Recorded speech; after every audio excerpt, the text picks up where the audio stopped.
चट्याङ परेको बेला सावधान नहुँदा ज्यानै जान सक्छ। त्यसो भए यसबाट कसरी जोगिने त?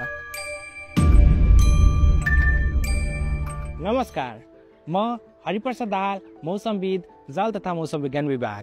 आकाशमा बिजुली चम्केर गडाङगुडुङको आवाज आयो भने चट्याङ परिरहेको छ भनेर बुझ्नुपर्छ। यस्तो बेला बादलबाट अत्यन्त शक्तिशाली करेन्ट चट्याङ परेको वस्तुमा तीव्र गतिमा बग्छ र त्यसमा क्षति पुर्याउन सक्छ।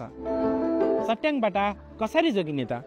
चट्याङबाट जोगिन पहिला त घर र भौतिक संरचनाहरूलाई राम्ररी अर्थिङ गर्नुपर्छ अनि तपाईँ आफू पनि सावधान हुनु जरुरी छ। टिभी, कम्प्युटर, फ्रिज जस्ता बिजुलीबाट चल्ने सामान बन्द गर्नुहोस्।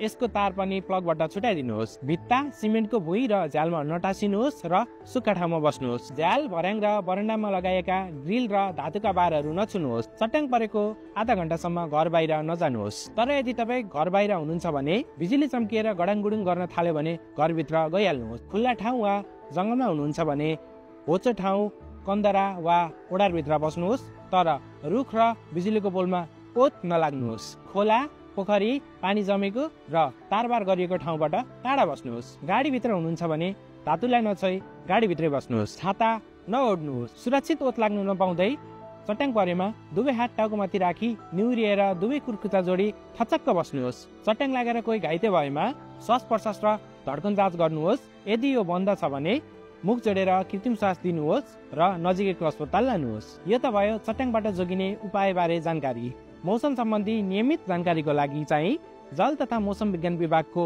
वेबसाइट र सामाजिक सञ्जाल हेर्दै गर्नुहोला। धन्यवाद।